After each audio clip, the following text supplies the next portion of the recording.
I'm just messing with y'all. Yeah, Kobe White. Whoa. Shout out UNC. Shout out Bulls. Yeah. Why am I looking so fly? Dressed to impress, you ain't able to deny that I'm automatic when they turn off the lights. Triples all night, cause I ball like Kobe White, yeah. Why am I looking so fly? Dressed to impress, you ain't able to deny that I'm automatic when they turn off the lights. Triples all night, cause I ball like Kobe White, yeah. Fast break, gotta run it fast pace. Shoelace, come untied from broke games. Better give it all you got, be great. Cross over, step back, shoot it all in your face.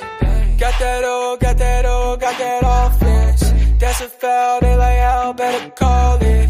33, 33, 35, all life. Physicality and mastery of crafts are acquired. Why am I looking so fly? Dressed to impress, you ain't able to deny that I'm automatic when they turn off the lights. Triples all night, cause I ball like Kobe White, yeah. Why am I looking so fly? Dressed to impress, you ain't able to deny that I'm automatic when they turn off the lights. Triples all night, cause I ball like Kobe White, yeah. Wake up and start to get ready for game day. Same day delivery, I'm talking like it's payday. I was supposed to be watching all my favorite teams, but it all got interrupted by the scoring. Cause I just wanna stay at home, watching old clips, never gonna pick up the phone. Not trying to ghost them, I just wanna be left alone. I bet you know this, cause you are chosen. It's your time to be noticed, go get it. Why am I looking so fly? Dressed to impress, you ain't able to deny that I'm automatic when they turn off the lights. Triples all night, cause I ball like Kobe White, yeah. Why am I looking so fly? Dressed to impress, you ain't able to deny that I'm automatic when they turn off the lights. Triples all night, cause I ball like Kobe White, yeah. Lace up my sneakers, I'm ready to go. Handing me all of these killer. Hello and welcome to another episode of The Advantage. I'm your host, Michael Fiddle. Today is Monday, October 21st, and that means we are 24 hours about from tip-off of the 2024-25 NBA season. I am so excited. The boys are back in town. We are going to be doing live shows every single day, Monday through Friday, throughout the season, breaking down every day's games, market moves, and what hopefully will become one of the sharpest NBA betting podcasts that you guys listen to and part of your daily handicap, joining us live daily at 12 Eastern. We're bringing this start time back 3 hours from when we did our WNBAs, because we were talking WNBA maybe 24 hours plus from tip-off. So not going to be at 3 p.m., going to be at 12 p.m. talking that night's NBA games every single day, Monday through Friday, whether that's me and Drew, or just Drew himself. This is going to be an incredible year for The Advantage, and I hope you guys join us. So before we officially get started, today's podcast is going to be kind of a betting preview for the season.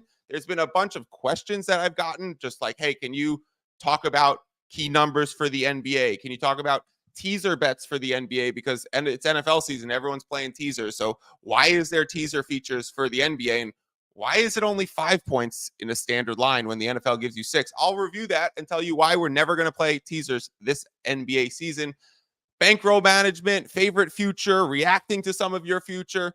Drew and I are going to play a game called Now, Later, or Never. Of course, now and later's some of our favorite candies as a kid, but betting is all about timing. And so some of these spots that we're considering is, do I want to bet this now? Is this something I can wait for and bet later at a better number, or save the money in my bankroll? Or finally, is this just a never situation and fuck that bet? Then we're going to check in on the WNBA and time dependent. People who were here last week knows I was in Vegas last weekend. We might hit on some Vegas stories. Of course, what happens in Vegas stays in Vegas. It was that kind of a weekend, but we will hit on some of those stories. Joining me is professional poker player Drew Johnson. Drew, welcome to fucking NBA season. We are back, baby. Let's fucking go. I'm so excited. I'm so excited. And what a way to finish the WNBA season last night. We'll get to that at some point. But like I love how it's literally 2 days and we're right back into basketball. It's Cannot amazing. wait. Yeah, it's the literal definition of the boys are back in town is going Absolutely. from where we were yesterday to now where we're going to be tomorrow. Yeah. All right, so let's just super get right excited into for it. everything. This might be one of the longer kind of preview pods that we do when we get into daily slates, especially tomorrow on Tuesday when there's only 2 games. We might be able to run through that in 20, 25 minutes and get you out of here. Today's going to be a bit longer of an episode where we're really going through, 5 or 6 questions from the audience, a few different futures, some WNBA stuff, and maybe Vegas time dependent.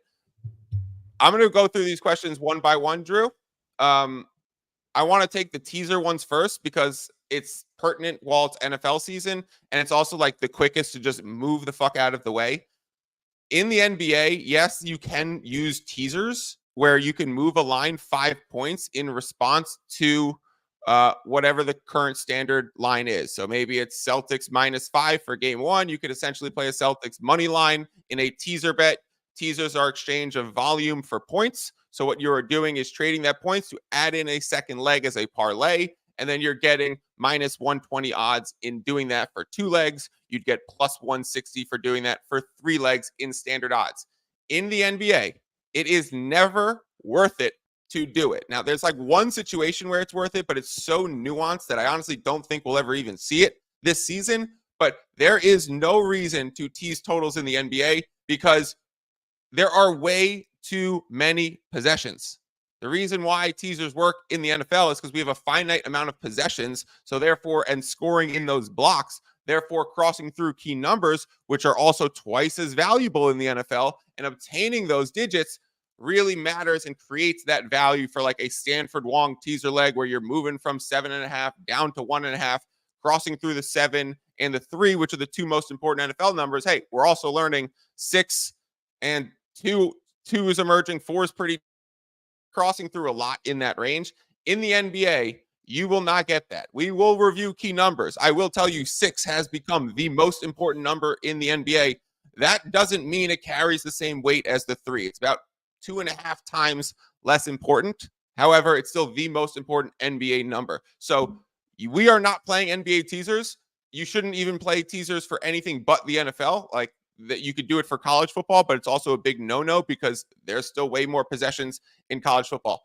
Drew, I just went on a little bit of a rant there, but anything to add or questions to add on based on that, or just understand fuck teasers in the NBA? Yeah, just fuck teasers almost period, in my opinion. I can tell you looking back through my results from last year, anything that I teased, like I was probably minus, I don't know, 33%, 35% on teasers last year. Like it's just silly. There's no reason to do it, especially with the amount of CLV you can gain in this league. I love that. And especially true for the last 2 years of this season and the last season in the NFL. Teasers have been destroyed. And we've also seen the VIG on them on standard books increase. So now like FanDuel charges you -134 for an NFL key number teaser. It should be -120 to generate fair value. It's still not even covering at a rate in the last year and a half where that -120 would net you positive value. So I agree. Fuck that. The one time you can do it, I will just point out, is sometimes these book moves the line and changes their standard line like heavily and changes the VIG too. So they might put the standard line might be 5.5 for the game, but they might make it 8.5 because they have too much liability on the favorite and give you +8.5 at -140 or -150, right? Because they want to bring in money on the underdog side. And okay, in that situation, like I still think absolutely not. But could you then use it in a teaser and then bring down the VIG? I would really only consider that if you have it twice at the same time with the same book, so that you could do it. And it's still so rare and infrequent. It's called the VIG trick with teasers, where you put it in the teaser machine and essentially takes out the VIG and assumes it's a -110 line. So it's really complicated. Let's just skip it. Favorite future that's still on the board, Drew? You want mine first, or do you want to go and give me yours? No, you go ahead. All right. Notice I played the song Kobe White to start, and that song is by Elisha. And I actually reached out to him. And beauty of actually hosting a podcast that people listen to is that other people respond to your DMs. So Elisha was very kind to be like, you could definitely use my song in the intro. That's exciting for me. So go check out his work. That song Kobe White was an ode to the fact that I knew I was going to be talking about the Bulls over 27.5 wins as my favorite NBA future that's still on the board in terms of win totals. Now, I like betting into win totals for a lot of reasons. They stay posted the entire year.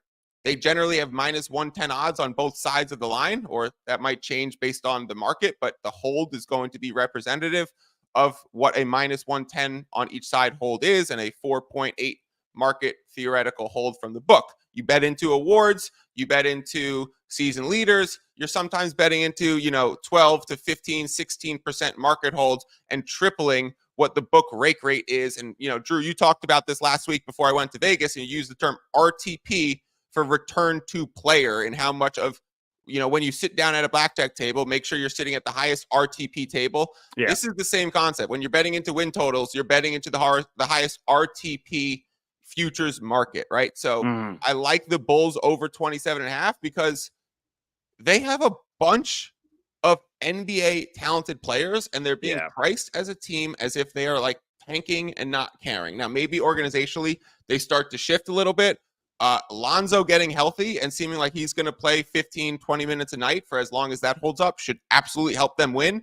Vucevic is still a good big who can score 20 a night. Kobe White has emerged as the leader of this team. Now, even clipped, Drew, a portion of the Bulls locker room after Lonzo Ball's game and return to action. I wanted to show this because this was the moment where I knew the Bulls have become Kobe White's team. Now, watch what happened in the locker room after the last preseason game where Lonzo made his debut. Today was going to be a special day regardless of the outcome. He's all back, man. Yeah. So, it's a blessing to be part of his journey. A lot of us being here through it all, and seeing the highs, the lows. So, this was a hell of a night for him. He got the game ball, brothers. So, you know what I'm saying?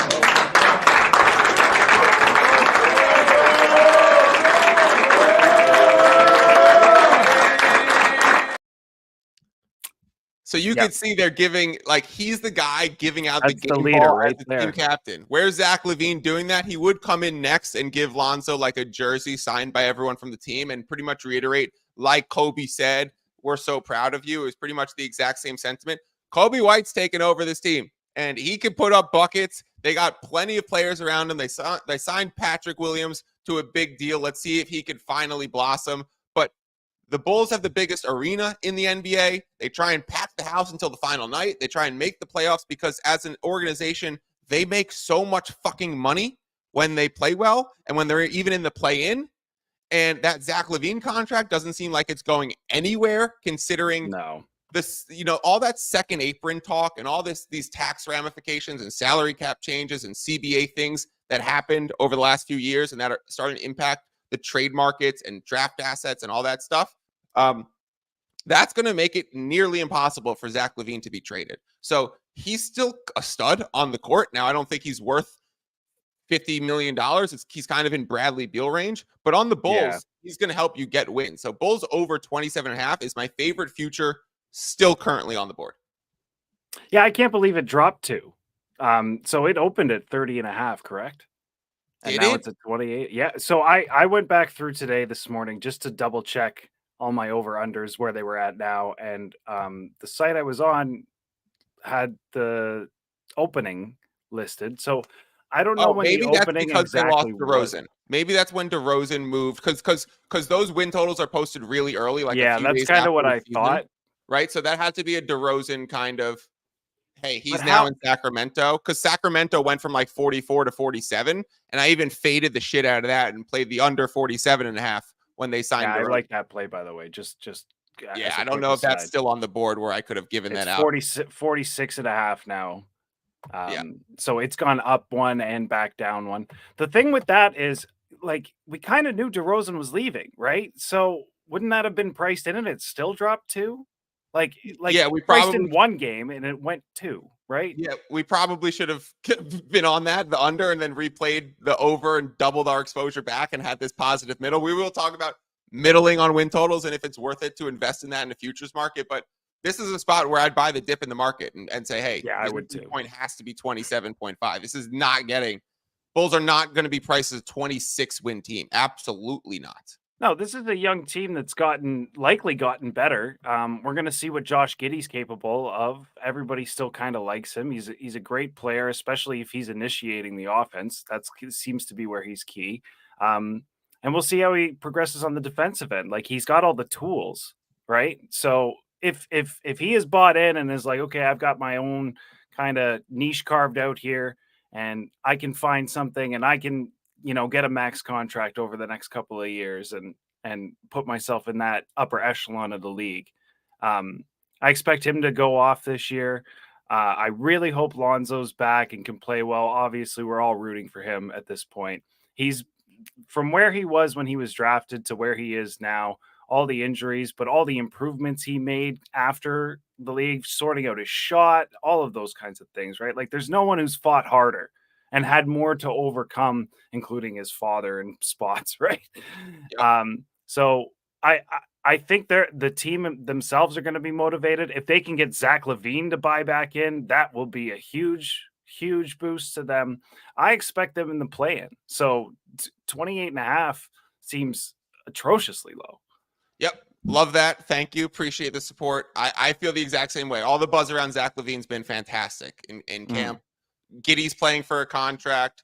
Lonzo, the story's great. I mean, a lot of ball stuff this year between LaMelo and Lonzo. The big year for LaMelo too. Big year for the Hornets, in my opinion. There's one future that we've gotten from the audience that I want to chime in on, because this actually one came in twice. Two different people reached out with the same one. Now, if anyone's watching, head over to the Advantage. There's definitely people watching. We have 100 people here in the live room. So if you are watching on Twitter, go over to the YouTube channel and you can actually drop a comment of one of your futures and we can react to it. One of the ones we got, Drew, was Marcus Smart 12-1 for steals leader, saying that was a dip in the market from where he was last season because he's injured. He's always been high up in this award. How do you feel about Marcus Smart 12-1 for steals leader? Now, I'll take this one first and say, same reason that I don't really like betting season leaders is because of the theoretical hold stuff. It's a tough market to beat where 12-1 might look nice, but true odds for that might be closer to 16-1 or 15.5-1 if you reduce the hold back to where it really should be. Marcus Smart has dealt with injuries, and to be a season leader for an NBA award, you need to qualify for 55 games played. That's for a statistical leader. Now, for an NBA award to be MVP, it's 65. But like most blocks, most threes, 55 games is the qualification mark. So you need Marcus Smart to play 55. We're not really sure what his role is going to be. We're not really sure if he's even potentially been on the trade block at certain points because Memphis' stint hasn't really gone the way it was. We thought he'd be an off-ball creator with Ja and then leading the second unit as a de facto backup point guard. He's kind of slid himself just into the Dylan Brooks role, which is just a great defender and an inefficient shooter and an inefficient part of their offense. So I don't really feel great about Marcus Smart's role and projections this year. So that's one I'd actually stay pretty far away from. I agree. I don't think those odds are quite high enough. Like you said, I really, we have no idea. Memphis is one of the teams that like I'm high on right now because of just how much talent they have and how much, coming back and all the injury problems they had last year, and they still played all right. I just want to see them before I'm like, you're absolutely right. There's no way to understand who's going to be doing what on that team and who's got what role. I don't think Marcus Smart, like, are you putting him, Bane, and Morant out there in crunch time? Like, I probably don't think so. Right? Smart, Bane, Morant, they have to figure out how they play together, but the size might be an issue, especially when Jaren Jackson's the 4 and then Edey's the 5. It's just like you have no wing defender, right? You have No, no like guy to Marcus guard. Smart, maybe. Who's guarding Luka? Who's guarding the No, Tatums? yeah. Who's guarding LeBron in that situation, right? I Like mean, you have Jaren to put on AD, and you have Marcus to put on Reeves or D'Lo or whatever. But like, who is your wing stopper? Like Vince Williams is going to get a ton of fucking minutes for this team when he returns from his injury, and he's a dog. So I think he can really eat into some of Smart's playing time, and I think that might be good for Memphis if they are performing well. That hey, let's keep Smart healthy because we're going to be a playoff team. yeah. One of the other ones we got from the audience that actually intrigued me was Sixth Man of the Year, and it was Bojan Bogdanovic on the Atlanta Hawks. Now, the Hawks have taken steam in the win totals from 35 to 36 and a half, juiced at 36 and a half, heavily. Bogdanovic 40-1 for Sixth Man of the Year is very, very long. Like that's too long. But I question if he might start if DeJounte Murray is gone now. He was an amazing candidate and a top 3 choice last season. So whenever you see this dip of someone dropping precipitously in an award when they're on the same team, they're a pretty similar player. They're a scorer first player, so they fit the description for this award. I do like it. If we see Bogdanovic come off the bench against the Brooklyn Nets the first night, then it's something we can consider. But I actually think he might be starting. I'm right there with you. Can you explain to me though why everyone is so high on the Hawks? Because I look at this team and I'm like, why? Like, so I bet the over 35 and a half for one reason, Drew. Because the market was fucking like crazy reacting. And I talked about this a week or two ago, but there was a sharp offshore book, very sharp book, that had the line priced at 36 and a half with the over at minus 139 as the standard. And the under on it was plus 117 to the under. So again, great. And it was already a win high in that situation with minus 139 and plus 117 on both sides. Really fair market to bet into. Then I looked around at the other boards and I saw that there was an over 35 and a half at minus 115, Drew. So what did I think to do when I saw an over 35 and a half at minus 115 and an under 36 and a half at plus 117? It was a rare moment where I could have opened a middle at free money with a plus money arbitrage while also having the 36 as a take home, sweep the board, and fucking win everything. Now, I couldn't bet at that offshore because I don't have access to it. So I texted a few people that said, hey, if you can bet at this place, go do this. Rare moment where I've seen an arbitrage plus a middle coexist like simultaneously. Normally pay some vig to especially on a future. Especially on a future. Now, I don't know if you want to tie up money in a future on a 1-win middle situation, but it's also just free money. It's like, oh, hey, here's 1% return plus a chance at, doubling your money outright. So it's probably worth it to put a few, $2,000 in each direction. But I just played the Hawks over 35 and a half simply because I was like, if that book is pricing this 36.5 at minus 139, then I'm going to take my opinion out of this and take some market value. But yeah, you're right. I don't know why the Hawks have taken so much steam, but they are. They definitely are. Like, if you can find a plus odds for under 36 and a half, I really like that. Like, they are one injury away from being a bottom feeder, from tanking. Absolutely right? true. Yeah. Like, if Jalen Johnson is out for 2 months. Well, I don't know. They don't own their draft picks. I think they're sending draft picks to the Spurs now for DeJounte Murray. So if they go tank, correct. They might be so fucking fucked. But they might have no option if that injury happens to Trae Young. Yeah. Other than to maybe trade him and try and get something back to some kind of contender. But like, who's picking up Trae Young at 26 years old when he's shown that he can't play defense ever and is $43 million?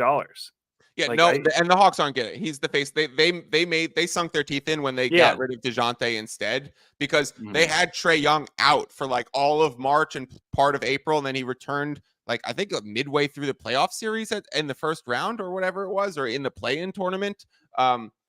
but the Hawks had a slightly above 500 record with only one of them in the lineup. So maybe that's what they're saying, that it was a clog and a cluster of fit, and maybe that opens it up. But in terms of going back to the bet for Bogdanovic, if he comes off the bench game one, then that's something I'm very interested in. But in terms of most steals or awards or anything like that for six man or most steals, like try picking off the teams that are going to be super high pace that might generate a ton of statistics. So like look to like random Pacers players. Like who is it? Neesmith? Is it Nembhard that's coming off the bench? Is it Mathurin who's the scoring punch? Let's wait a week for that to develop. And then this is something that we could talk about. Like we're about to play Now, Later, or Never. Yeah. Sixth man of the year, completely a later situation. Let's see how some of these situations develop. Let's see who the Pacers scoring punch off the bench is, because that player is going to probably be a great candidate to be a top 5 in the odds throughout the entire season. And then look to those situations. Who's the starter between Nembhard and Neesmith? Then look to that guy for most steals, because they play so fucking fast and there's going to be so many possessions. Or maybe like the Wolves seem to be playing a lot faster and are a great defensive team. Maybe you look towards Anthony Edwards for most steals. I don't know. Not really bets that I like to dive into, but you want to find some of those team situations. Drew, do you have a future that you want to give out that you say is still nice and on the board? I actually really, I was going to go into the Hawks. So it was interesting that we got into them. I was actually going to take their under because I saw it, like you said, at plus odds there.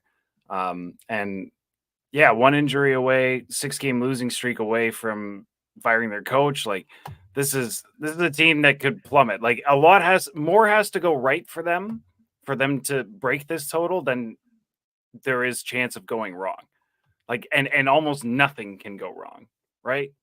Yeah, and so the whole Quinn Snyder thing better shape up fucking quickly, because we thought he was going to be a phenomenal system coach there. It's now been a year and a half of being literally the worst team against the spread, and the Sharps taking you in every game, and them still generating closing line value, and not even covering the fucking opening line. I said this: the Hawks burnt my peach more than a long day at the beach last season. Now we're seeing the same steam happening in the preseason market with their futures. Am I falling for it again? Time will tell, Drew. Time will tell. Nick says, I have the Clippers at under 41.5 in the summer. Any thoughts onto buying into a middle at over 35.5 as it is now? Drew, let's jump into this one, because I was going to ask you this exact question in the Now or Later situation as it pertains to the Golden State Warriors. I have over 42.5. It now sits at 45.5. 3-win middle possible for me. A 6-win middle possible for Nick, coming in with 41.5, and now it's sitting at 35.5. Nick, do me a favor and write like the unit exposure that you have here, because I do think that is dependent in some of these situations. Now, you don't want to forego the value, but you also can sometimes increase your ceiling and decrease your risk in some of these spots. My gut, Drew, is to say you've dominated the fuck out of this line, Drew. I mean, Nick, but don't open the middle yet, or consider it's a place where I lean towards never, because I don't think I want to hedge futures at the beginning of the season. So I'm looking through the Clippers roster, and if Kawhi can play 50 games, I think they're better than. He's out indefinitely to start the season. That's why it just dropped. That's why it plummeted in the last week from 38 to 35.5 with that news. What do we think? I think it comes down then to do we think? Are we getting point guard Harden, and is he going to be as effective? Right? Because we've seen him even as recently as last year for a stretch there, where he was sort of in charge of that team. Put up numbers again and kind of look like he had that sort of pseudo MVP talent in him still when it's his show, when he's ball dominant, right? I like their role players around him. There's a lot of talent on that team still. I was leaning towards taking their over. The other thing I'm kind of looking at recently is this might be a little controversial, but fading some of Simmons' takes recently, and he is on the Clippers under hard right now. Still wants to play it at 35.5. They have the second best coach in the league, right? We all sort of agree that Ty Lue is the guy right after Eric Spoelstra, right? Popovich in there somewhere too, right? We just haven't seen him. For regular season, I'd say we have to put like Finch and Dagnall in there too. But yeah, when it comes playoff times, Mr. Ty Lue is very proven. But so when it comes down the stretch, if they're trying to make the play-in, right? Like, or if it's getting close, and the West is going to be a bloodbath again this year. We all know that, right? Like, there's 10 or 11 teams that think they're contenders still, and the Clippers probably think they're contenders still a bit, especially if Kawhi comes back. So maybe you want to do it, Nick. I mean, having 6 wins is fucking madness in a preseason. Like, for that to happen before the season even tips off, like, holy shit. For the same reason, I'm holding a Suns plus 245 to win the division. That's at plus 150, like nuclear CLV to hit the market before even one game has tipped off. It's all relative to this Kawhi news. So who knows what happens? We never hear a straight answer. So maybe it is worth opening a middle because maybe he's back in 1 week and he's like playing semi-normally, but not back-to-backs. Like, we don't ever get a truthful answer. But Drew backing Ty Lue to not get embarrassed in LA and to hold his ground. I mean, there was one time where Ty Lue was pretty embarrassed on an LA court. I'll roll the clip. 9 in a row. 7 straight points by Iverson. Looked like he was dead in the water. The Sixers by 4. 40 seconds left. It was Ty Lue who was stepped over by Allen Iverson when he crossed over and hit that shot on the baseline. I love that clip. All right. Basics of bankroll management reviewed and key numbers for the NBA are the last 2 things we need to hit in the Q&A, and then we got to move on. This was definitely going to be the longest section before we do now, later, never, WNBA check-in, Vegas story. Let's do basics of bankroll management reviewed first. Here's how I operate. I'll let Drew add in anything, but I think let's not overcomplicate this. For me, 1 unit is... it's between 1 and 2% of bankroll. I use 1.2%. I have it. The way that I scale my bankroll is that every time I win plus 5 units, that is a 6% increase in my bankroll because 5 units times 1.2% of a unit size equals 6%. So every time I reach a benchmark of growing my overall bankroll by 6%, I recalculate what my new unit size is at 1.2 and scale that up. I never go the other way.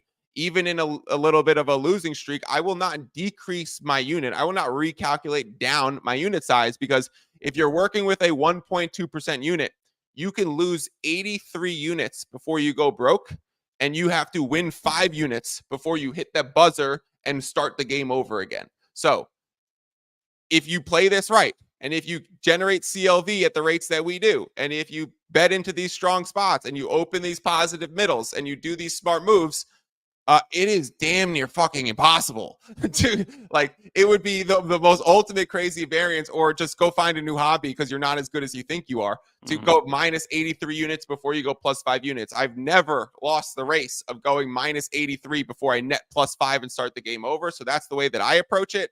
I also would like to say that the biggest units that I move, like when I bet the biggest amounts, it is because I'm forecasting the most valuable closing line value. So that might be the Houston Rockets -6 in game 1. Now it's at -7. We're about to get into key numbers. 6 is the most common number in the NBA. So if I think I'm getting a move off the 6, I'm going to bet a unit. If I think I'm looking at the Lakers versus Timberwolves, which is hovering around +2 to +1.5, and you're now looking at consensus +1.5s on the board, if you like the Lakers side for opening night against the Timberwolves. I don't like the Timberwolves side either. I'm just using a number that I know is available in the market. Then the 1 is like the 13th most common outcome in the NBA. And so you're obtaining a +1, which is infrequent. So I'm going to, even if I like that side, I'm going to bet 0.75 units, unless I'm forecasting that Lakers might close this game at -3. Where that's like then great value, or Lakers might close this game at -2.5.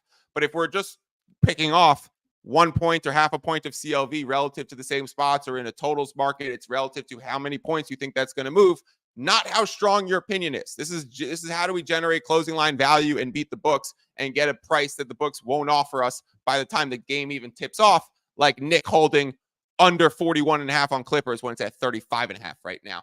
Drew, do you have anything that you want to add for bankroll management? Is there anything that was confusing of what I just said? Not at all. Just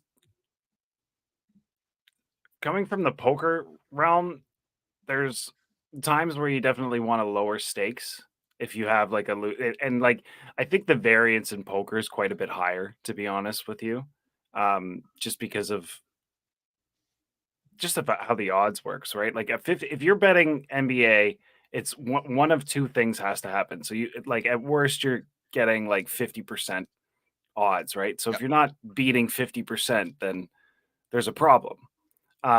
Whereas especially in multi-table tournaments, which is sort of what I go into the most part, there's so much more variance. So being able to have a really sort of knowledge of when to lower your stakes is a good idea. And I think that could extend to the sports gambling world, depending on where you're at, how much money it is to you, how much your bankroll, like if your bankroll is what you make a living on, you've got to make sure that you're a little more just cautious about things, especially at this time of year, right? Like we can talk about what these teams look like on paper and all of that kind of stuff. We've seen some of the preseason, but at the same time, these spots, if you're not generating CLV this early in the season, I don't think you should be betting much on anything. Right. And we have to hope that the market's efficient, even forecasting these teams, which is probably more variable than it is. I think that's a great point, Drew. We're going to be decreasing our bet size in March because why? Mines get sharper. Weird shit in March where they rest players 10 minutes before the game starts, or Mark Dagnall comes out and said, we actually decided to flip Shay's and J-Dub's minutes and rotations today because we wanted to just give a new look and see what that looked like. It's like, well, what the fuck? That's not what I bet into. I bet into SGA having the lead ball handling role and not playing his minutes with the second unit and having J-Dub leading the first unit. Like and then Dagnall's like, we have to remain a moving target throughout the season. You're going to see weird shit happen in March. You're also going to see the most consistent outcomes in like December, January. So scale up in those months where CLV has been proven to be most efficient and scale down in the months where the NBA has proven to be least efficient. And those sample size datas are numbers that I pulled that go back 10 seasons. And it is so consistently true that March is a shitter for CLV. It's bad. Like you still want to have it, but let's look to fade some of the biggest moves in March, right? Let's say, wait, did that line move too much in some of these spots? And let's, bet a little bit less into the spots where we are going to generate it because it's not as important. Key numbers for the NBA, really quick. I've never published my key numbers. The man to my right, I don't know which way to point because it's backwards on the screen. I'm pointing left, but he's right on my screen. You notice I just pointed the same way 6 times before getting it right? Yes. Okay. The man to my left, but also on my right, has convinced me to actually publish my key numbers for the first time in my life.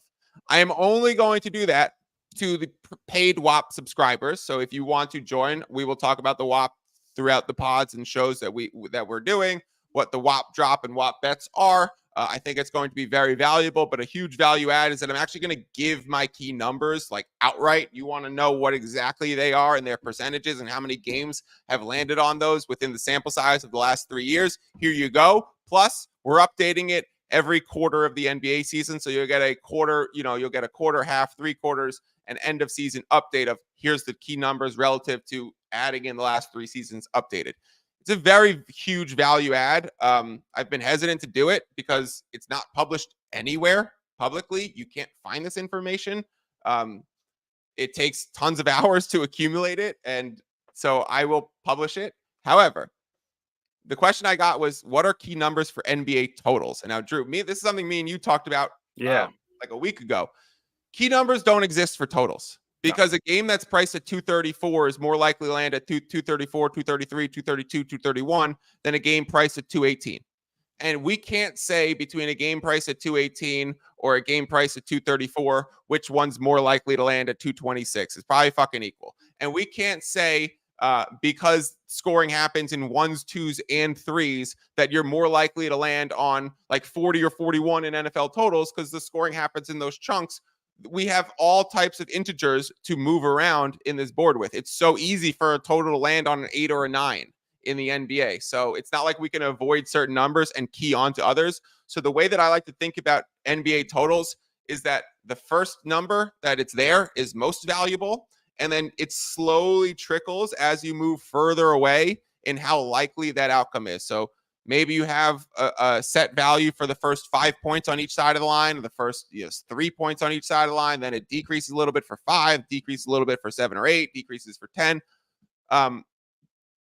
Those are things that you could kind of toy around with in your mind and project those numbers and see how they work out. I think it's slightly different for slightly different situations. Of course, higher scoring games have more variable outcomes. Lower scoring games or lower projected scoring games have less variable outcomes, even in the totals market. But I don't want to overcomplicate it and be like, this is worth this percent and this is worth this, because it's really not like that. It's different because of the way integers add up and can create any number in totals. Drew, does that make sense?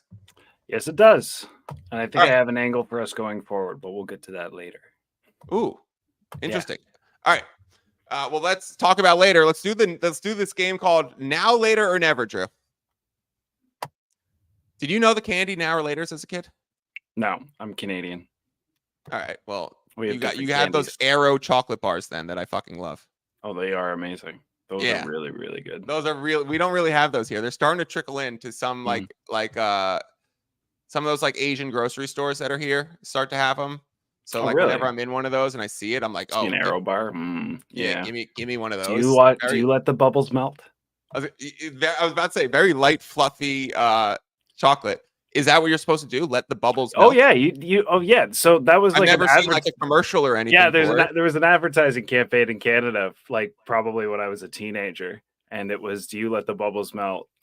So basically, you put the chocolate on your tongue and let it melt slowly, and eventually you'll hit the bubbles, and you start getting like a little popping sensation on your tongue. It's kind of neat. Interesting. All right. Yeah. Well, now I'll know how to properly eat this delicious chocolate bar next time I have it. But savor it. yeah, Now or Later is we're like a refrigerated Starburst. It was like really hard and really hard. It was hard to chew, but you'd eventually get there with enough like letting it warm up and the saliva in your mouth, and then it was kind of Starbursty, like high chews almost in a sense. Nice. It's the new version of it. Anyways, the game Now, Later, or Never. I have 3 bets that I'm considering, and I need some advice, Drew. All right.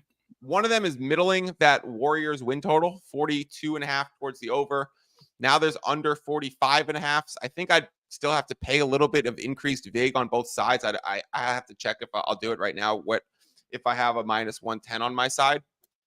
I'm leaning towards never, but it's also a situation that could be now because it's 3 wins on a win total to open a middle. That's positive value. It could be a situation that's later and just see how this prices and develops because the win total market will be up throughout the season. Like what if, I mean, if they come out hot and then Steph Curry gets injured, I'm still not going to be able to buy off that ticket. The win total is going to plummet. So we'll see. But how would you feel about Now, Later, or Never for middling a Warriors win total? So you have over 41.5 or over 42.5? 42.5. What's it at now? You can get under 43.5 for plus 106 on FanDuel. I don't know. I'll check because I saw 45.5 at some spots. Maybe those were swooped up, and I'm looking at 44.5 now, which would not then be worth it. No. How do you feel about the Warriors going into the season? Because a lot of talk around getting rid of Clay and promoting Podziemski's to the starting lineup. Is Buddy Hield going to be an adequate replacement for them? Is Kuminga going to take the next step? Like, how do you feel about the Warriors this season? I don't know. They're one of the teams that I really need to watch them. They're a Steph Curry 10-game injury away from potentially being a play-in team or worse. I think that he's so important to them now. I also think that you can never overlook the Draymond Green angle. And if he just decides to go nuts for, a weekend or something like that, and then gets suspended by the team again if he's traded. I think there's still moves to be made for that team as well. So maybe You it saw how depends. interested they were in Paul George and Yeah. Lauri Markkanen, like Mhm. willing to sell the future for the first time in really the Steph Curry era to make Well, one more run with him. Speaking of now or never, it is now for are we winning one more title with Steph Curry? Because we've got to find the players to put around him, and he's not going to, like, we all say that he's not going to be who he is for another few years, for much longer. But at the same time, he seems to be aging quite well. We saw him at the Olympics, obviously. Unbelievable.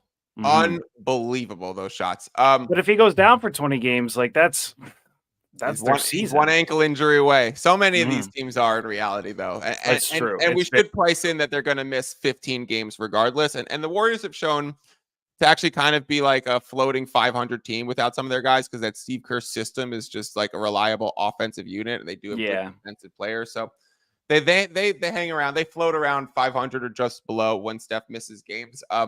I did send that to you, and when we started making this game before I went to Vegas, and now when I come home from Vegas, there is 43s and 44s across the board, but no 45 and a half. So that's going to be a later or never, and certainly not a now, because I don't have the ability to do it. Reed Shepherd, Rookie of the Year. Now, I already have Matas Buzelis. Why do I think Buzelis is going to be good this year? Because he's 18 years old. He's going to be boozeless. So let's bet on the guy Buzelis. No, I'm kidding. I just think he's in a good situation. Reed Shepherd has gotten a ton of buzz in preseason. He's looked fucking amazing for the Houston Rockets. Was the 3rd pick overall.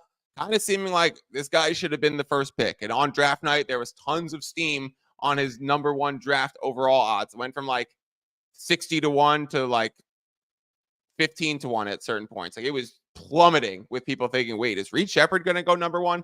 He has looked phenomenal in training camp. The buzz around the Houston is incredible. He looks great in preseason. The video's coming out. He looks really sharp. He looks like he's going to be a savvy defender, knockdown shooter, good playmaker.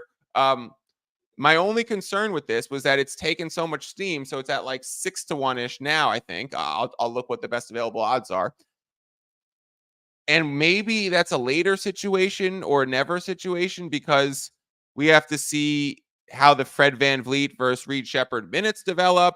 How are they going to utilize all their young guys? Is Jalen Green still starting? Is Thompson still starting? Like, where does Tari Eason fit in? What's Jabari's role on this team? Is Jabari exclusively playing 4? Is he mixing in with some 5 stuff? Like, I think there's a lot of variables with the amount of young talent on this team. I like the Rockets. I like Reed Shepherd. I love Coach Udoka for his coaching abilities. I don't think it's a now, though. No, I don't think so either. I think, again, for all the reasons you just said, just how the minutes are going to play out with this team. They have good problems here, right? Like, they have too many good players, basically, for everybody to be getting 20 to 25 minutes a night. So I think Ime is going to have them sorted and have them squared away in that department. Like, nobody's going to be mad about their minutes and whatnot. He's just going to see what he has and make use of it, right? So I don't like that at 6-1, just because I could see other rookies getting more run and just ballooning their stats a bit more. Yeah, I think the beginning of the season might be hard for Reed, but let's check in on that in a month. Let's check in on that in 6 weeks. Let's check on that closer to Christmas time and see if he's taken off. It might be one where, for awards betting, I actually really like to bet around between January and March, once the storylines are just cementing and developing. Like, I took Tyrese Maxey minus 180 for most improved last year in like March, because that shit became obvious. So like, I'll pay minus 180, only wait a month till that pays out in mid-April when the NBA season ends. Maybe the awards are announced at like the beginning of May. So not much else going on. There's no NFL action to get into. March Madness is over. So there's baseball might be starting, but I'm not a baseball bettor. So there's a lot of kind of leverage in your bankroll to start moving that in those months where you don't really want to tie it up now, where there's NBA and NFL happening at the same time. So like, certain Sunday slates or college football are like, and MLB, like, this is what the sports solstice where everything's happening all at once. This is not the time to tie up bankroll stuff, especially if you're like the one to spot middles, live arbitrages, and things like that, and just say, boom, I'm moving 5 units onto both sides of these lines right away. You can't do that if, 30% of your bankrolls are always tied up, because you might bet 20% of your bankroll on a huge slate, and that might be at one book. It might be a large portion of it, right? Because it's relative. Your bankroll is relative to all of your accounts, and best lines are always shopped. So you might have huge handles where a lot of your futures are. Best line for that Reed Shepherd was plus 850 at FanDuel. I do think it is a wait and see. Yeah. The Celtics over, Drew. This is something we're going to talk about tomorrow for game 1 when we break down the 2-game slate. The Celtics, we're going to go through really sharp angles as we start breaking down each game and why these line moves are happening. The Celtics line moves in the totals have been happening because they are shooting even more threes than we even projected they would.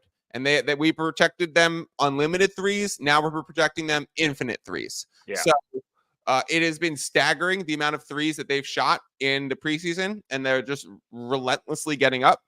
I have the thought of, are the Celtics going to take a massive turn in some of their totals and be a team that's priced above 240 like every fucking game, or 235 plus every fucking game because of how many threes they shoot and how good their shooters are? Or maybe is their defense too good to not get up that high so regularly? But my thought was, if I can get 3 or 4 points on every single Celtics total that's on the board, because there's a few look ahead spots for in-season tournament games, Drew, and like Christmas games, because those marquee games, some of them are already priced, the NBA Cup. And yeah, I've seen that. Right. So we know starters are going to play. We know they're going to try and run up the score and score until the end. But at the same time, tying up money right now, I just said, is not great to do given our slates. And how much is it really worth doing for NBA total closing line value, which we might generate in this look? So I don't know if it's worth the angle, or if you just wait it out and then consider betting it. I'm definitely on the over for game 1 of the Celtics. I played that at 221.5 and 220.5 pretty hard. I think it's sitting at 223 now. Yeah. Little juice on the under at 223.5 on FanDuel currently. So when it comes to the Celtics, I think they're undervalued still. That was a theme throughout the playoffs last year. We saw that in the finals. I really think that, like, I'm looking ahead at some of their totals. Like, they're only favored by 5.5 to Philly. I just think they match up really well against Philly. I don't think Philly has enough depth to deal with the depth of the Boston Celtics, especially in the regular season. I know it's a cup game, so everybody's showing up and everybody's going to play full minutes, but the Celtics just have more guys. And, when it comes to late in the game, if your 3 stars have 44 minutes and the Celtics 3 stars have had 36, that's a big difference. Yep. The fact that I'm seeing the Celtics, like, literally, does everybody think they're going to have a championship hangover? Because I don't. I think that they're, like, one of the narratives that came out of the summer was how their championship, like, they got through the East super easy. They didn't have to play New York. They didn't have to play Philly, right? Tatum sucked on the Olympics. Yeah. Jaylen Brown didn't even make the team. Derek Tatum White didn't win actually is better. finals MVP. Porzingis is hurt. Horford's Yeah. an old bag of shit. Everything Sorry, that Al. could go wrong and have you still, and while you're still winning a championship, kind of went wrong for them, right? And I feel like, I truly feel like this is going to be not a villain arc, but like a redemption arc for Tatum. I think he probably has taken a bunch of this stuff personally. Some of the stuff I saw from him in the preseason, just the way he's pulling shots and the confidence he has, the swagger he has, I'm really impressed with them, and I think they go where he leads. I think we've both been over how egregious we thought the Finals MVP was. We thought that he should have been. He did more on the floor than anyone. As was the WNBA Finals MVP last night. Yeah, Anyways, we'll get to that. Jesus. Yeah, I'm just, like, I would still take their over on wins total right now. It's at 58.5. Like, they won 64 games last year. That's crazy. Yeah, it's actually been proven in the NBA that going over on the highest teams is actually probably still profitable. I think that's actually been proven throughout sports betting. In the NFL, going under on some of the lowest win totals has still been proven to be profitable. Going over on some of the highest game totals have still been proven to be profitable. Having a weather game priced now down to 32.5 for an NFL game, still go to the under because it's going to be 10-3, right? So Mhm. like there's almost certain situations where you can't reasonably price it, and it's even in price to the extreme where you should still go there. So Also, all right. the East is bad, and the Celtics are going to play the East more. Yep, Right? you play your own division 4 times, you play the other 3 times, so they're going to have, Like I realize 15 more games against Eastern Conference teams. they have a steady diet of the Knicks and the Sixers, but they also have the Nets and the Raptors. Like, so that's a wash right there, right? And then the rest of the East that they play. Battlein says he likes Celtics 240 to have the best record in the NBA. Yeah, maybe. I don't love those types of bets. I don't like those types of bets either. I also think that OKC could be like a 68 win team. Yeah, exactly. And then They're in the 240 same. some decent odds to get, but again, like I'd rather look more long shots. Bulls and Nets are going to be even worse, although I do like the Bulls over 2. The Nets are going to be atrocious. Like they are going to be the worst team in the NBA. Looking at some of these low totals, right? The 19.5s out there for the Nets and the Washington Wizards, like we're in a full on tank season, right? For some Cooper of these teams. Flag. Like this is another Wemby who's coming through, kind of, is with the prospect. His name escapes me at the moment. I'm sure you can pick it off the top of your head. Sam asked thoughts on how reffing will be to start the season. May change at All-Star break last year, and whether they continued to swallowing the whistle. Yeah, this is going to be something big that we're going to have to see. Does that what they were calling prison ball in the NBA last year, where they weren't calling fouls after the All-Star game because none of the players tried in the All-Star game? Then apparently mobster Adam Silver, an ode to mobster David Stern as commissioner of the NBA, called in the phone and said, fuck these players, stop calling fouls, let's make the game a little bit more physical. And so how is that going to come over? I think it's not going to be the free throw rates that we've seen in years past, and I also don't think it's going to be as dramatic as what we saw at the end of last season. It is tough to project, and I think the totals market is going to be tougher to attack in the first few weeks. I think it's a great question. I think it's definitely something that I'm wondering too, Sam. Like definitely something waiting for, watching. Does pace continue to increase, or have we reached the threshold in which pace and possessions can't really get any faster because every team is playing with blistering pace compared to 7 seconds or less Suns like back 20 years ago?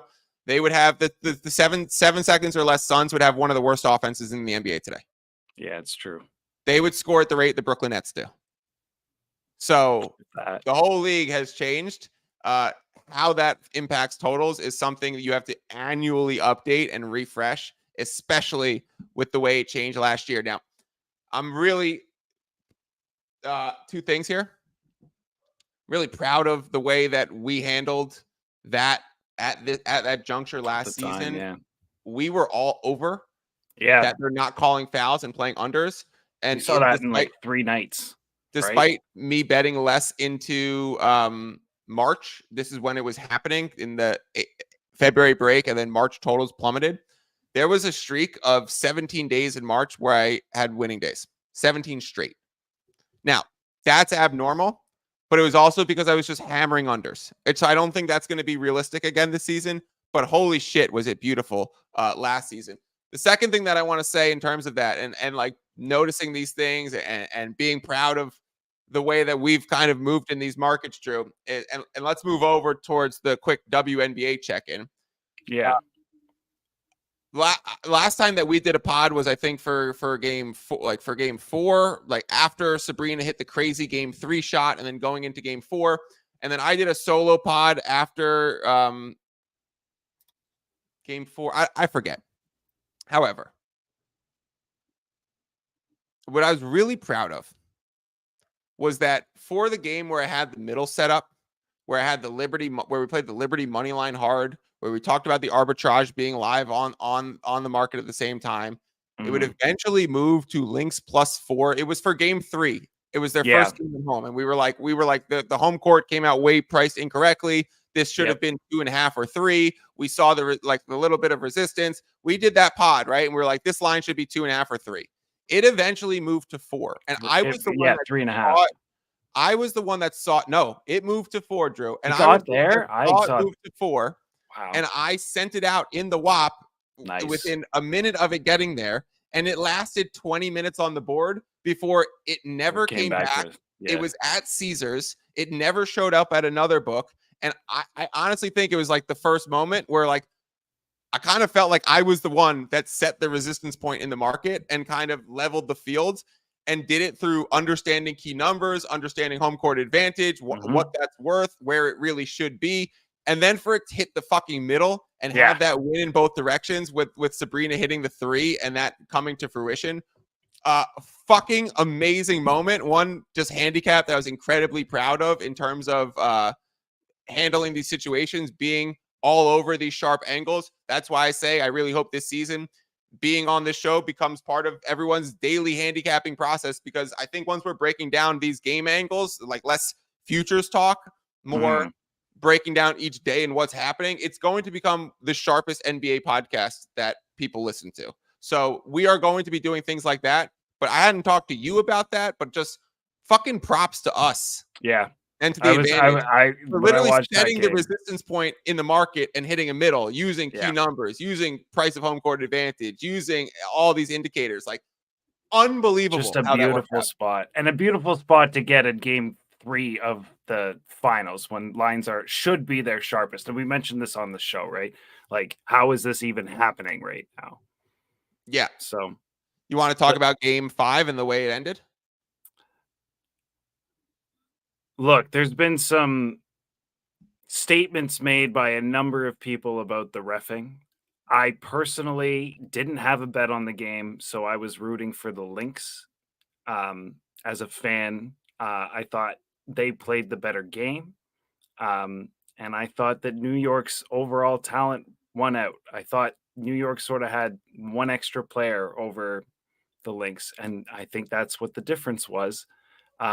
Obviously, there was some big controversial calls. Certainly the one on Stewart that didn't look like a foul, but I watched it and to me, I was like, okay, that's probably not a foul, but I don't think it's conclusive.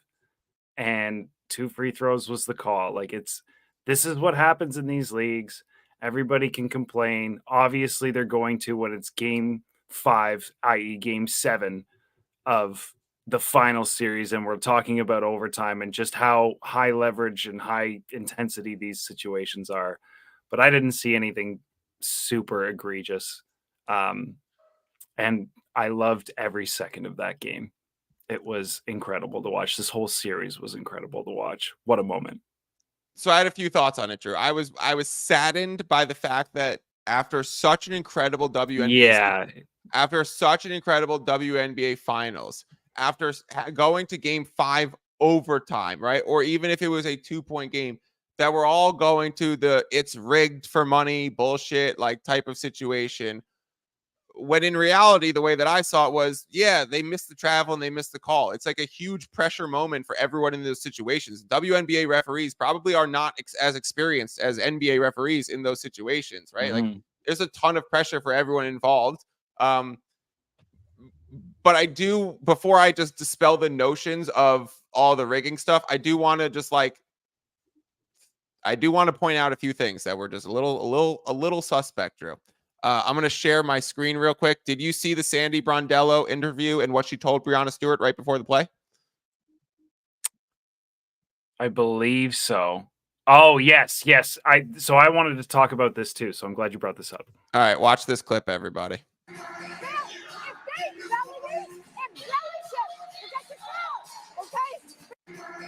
If they foul you, embellish it. I mean, is what Sandy says. Now, when I saw that, I go, fucking great coaching. Yeah. I don't have any problem with that. Like, that's what you're supposed to do in that situation. If you don't do that, the narrative isn't, oh, the refs made a bad call the next day. The narrative is Breanna's got to make sure that the refs call a foul there. Right? Right. Like, this is one of those situations where the refs are damned if they do and they're damned if they don't. It's all because of how close it is. And we forgive players for not coming up clutch in certain situations. We forgive Breanna Stewart now for the first 2 games, the missed free throws that she had throughout this series that cost them games, right? Because she made the 2 when it mattered most. So can we not give refs the same benefit of the doubt? Like, this is a high pressure spot for them. Let's It's look going at to the be clip. tough. Let's look at the clip where Bree Stewart might have traveled and then maybe gotten fouled. So here's the catch on the inbound, right? And then there's the shuffle step where so that is a travel, Yes. right? That is a travel, Yep. One, right? two, She lifts her pivot foot, yeah, and 3, and now she's that's right? definitely a So travel. there's definitely some phantom steps right there. Yep. And then we get to the contact where Alana Smith comes over. Oh, shoot, sorry, I just had to pop up. Oh, this only shows the travel. But then there was a bump, and it was marginal contact. Cheryl Reeves goes in the post game presser after. It's like that was marginal contact at best. But it's a situation where like when it is called on the floor, it's nearly impossible to overturn it. Situation we do that all the time where you can't call that at the last second or you can't overturn that. Like once the whistle was blown in the moment, it was going to be a bad story, whatever happened. Yeah. My point to it is I want to throw out the rigging bullshit because, and even like Isaiah Thomas was tweeting, yo, that was low key rigged for money. Like I hate that NBA players like are doing that. I hate that shit, but it did happen. I'm talking about IT, the Celtics IT, not the old Nick not the analyst. Worked for the Liberty at certain points. So I think he would have been happy that the Liberty won, but little IT, I guess they're both little, but the littler IT was the saying it's low key rigged. This was game 5 of the WNBA finals. Rigging does not much. There's no next game that generates more viewership and tons of things. You have a 2-point game at the end of the game 5 of the WNBA finals after the most successful season in history where we're moving games to bigger arenas because the tickets are selling out like crazy. If now was going to be the time that you rig it, you would be so fucking dumb for doing it now and not letting this wave of steam just happen on its own, because it is. Because if you get caught with the rigging or if you're actually doing that shit and create the suspect of rumors, it looks so much worse. So like the actual idea that they were doing this sucks. Now I will say the commissioner of the WNBA wearing the New York City skyline on her dress and on her sweater as she sat in the stands, and then the dress presented the awards. Bit sketchy. Would like some answers. Not a good look. Would like a little bit like, hey, did you have a Lynx outfit if it was available to you? Did you have something for like Nafisa if she was going to be the WNBA MVP, or are you going to wear a New York City skyline regardless to the title thing? Like I have a feeling she had 2 outfits, right? Because it was a different picture of what she was wearing in the stands when she's sitting next to a bunch of in a crowd of New Yorkers. So I don't think that's a big deal to be wearing a New York building or whatever. And then having the skyline on her dress, I do think that's more of a, hey, I'm about to go present the award for the first time in history of the Liberty in 28 years, winning the title. Let's do an ode to the city of New York, the major market. So I think she changed into that outfit given the results, but it's a bad look. Yeah, it is a bad look. But like, let's also think about this logically for a second. If they rigged the game, do you think the commissioner is showing up in New York wearing a new that's yeah, exactly. Like, let me give that's it just away. asking for trouble, right? This is ridiculous. The thing, it's a bad coincidence. It's wrong place, wrong time, commish. Look, I play ref basketball twice a week still, and every single game that gets played between just me and my friends, essentially, just guys that I've been playing ball with for years, there's arguments with the refs, and every game that's close comes out, oh, the refs did this and the refs did that. It's like, guys, reffing is a thing. It's going to happen every game, and just be prepared for it. Like, there's nothing you can do. So I got someone who listens to the show. Live with it. I got someone who listens to the show regularly. Shout out to Larry. Appreciate you. He actually brought a great point that I thought was very, very interesting. And he DM'd me about it. And he was just like, it's actually good that it happened at a time where so much awareness is actually being grown, because it's even a bigger spotlight that's happening on the WNBA now.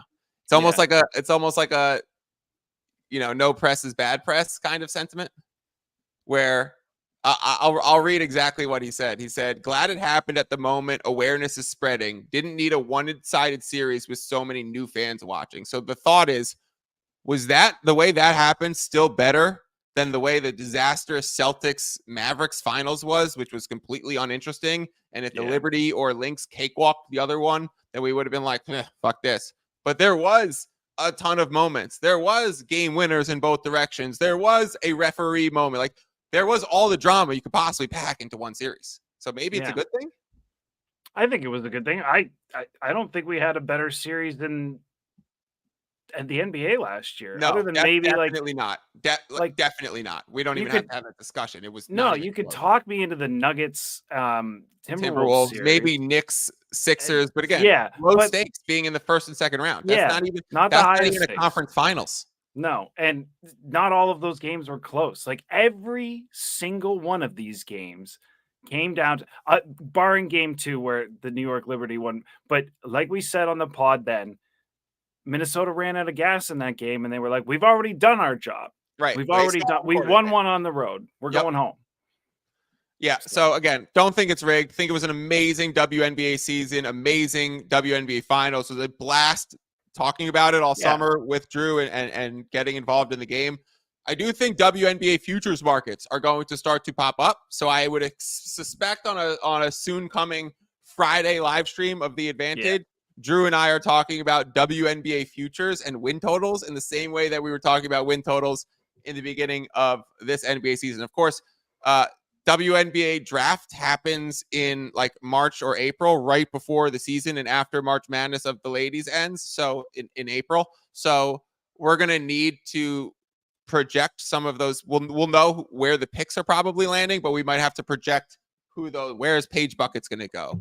Juju's not coming out yet, so she's probably going to have one more year. So we'll have to look into that, but maybe we're riding the LA Sparks because they're going to get Paige Buckets to pair with De'Arica Hamby, and it's like, watch out. Cameron Brink comes back from the torn ACL, and this team's ready to roll in LA as another major market that attacks the board.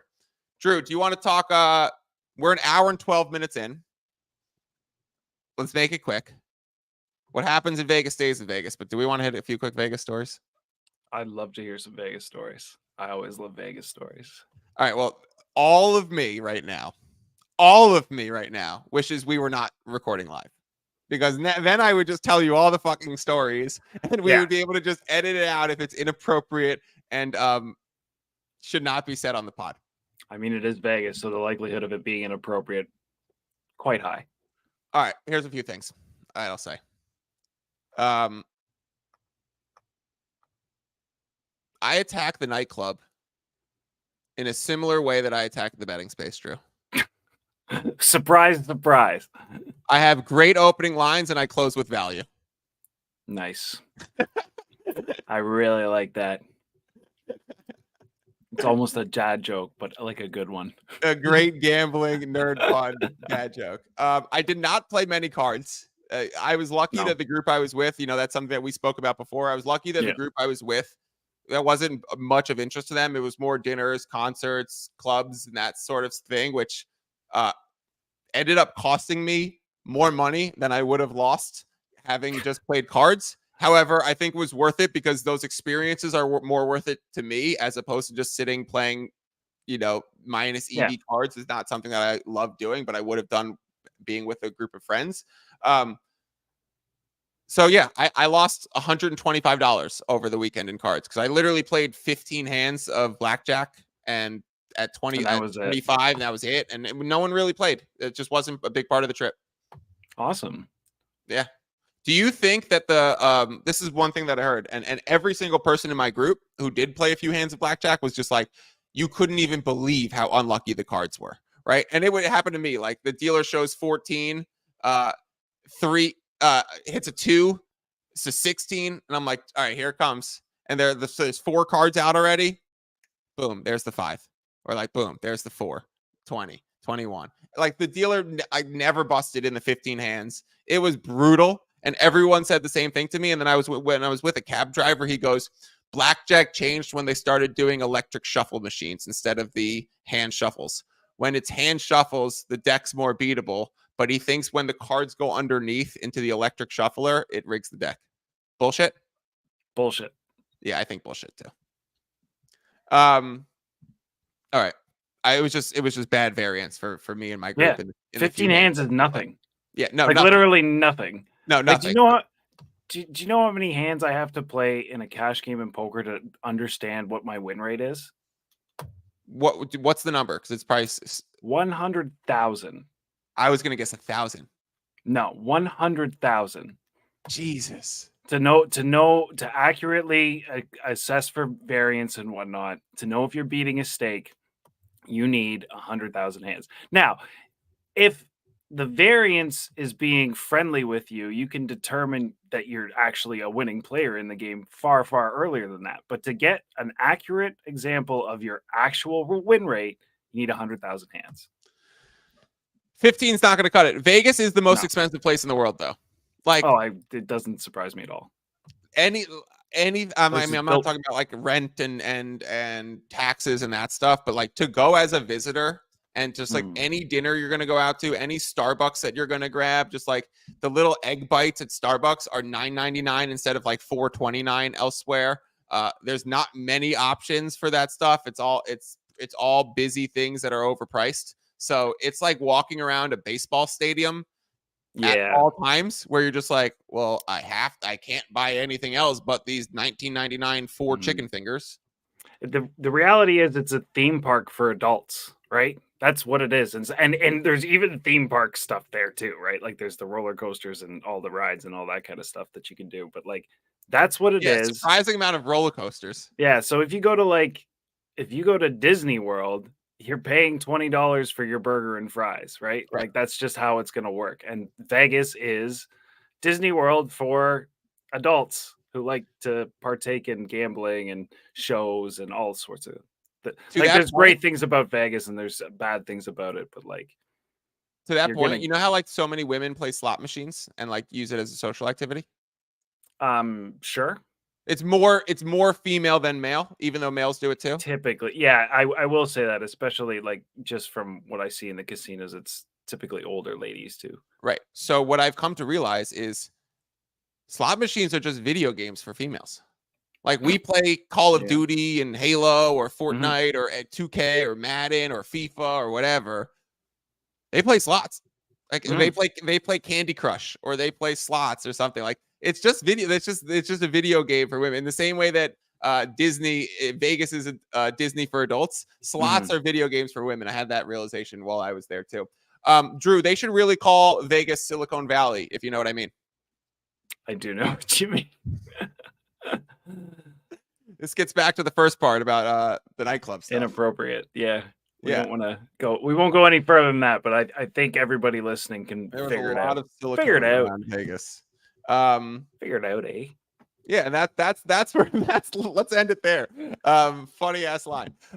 Thank you to everyone for tuning in. Drew and I will be back tomorrow to break down both the Celtics and actually wait, there's one more Vegas thing I want to say.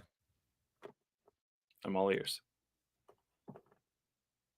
You should try and create relationships. If you're a frequent goer to Vegas or you're a frequent bettor on a website, whatever, you should try and create relationships with the customer service staff of wherever, or the just like, account rep, wherever you want to stay. So like if you bet a lot with BetMGM, consider staying at the MGM Grand and consider letting them know that you're staying there.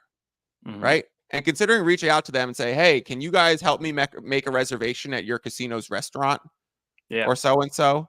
Like, let them know that you're spending money in their realm.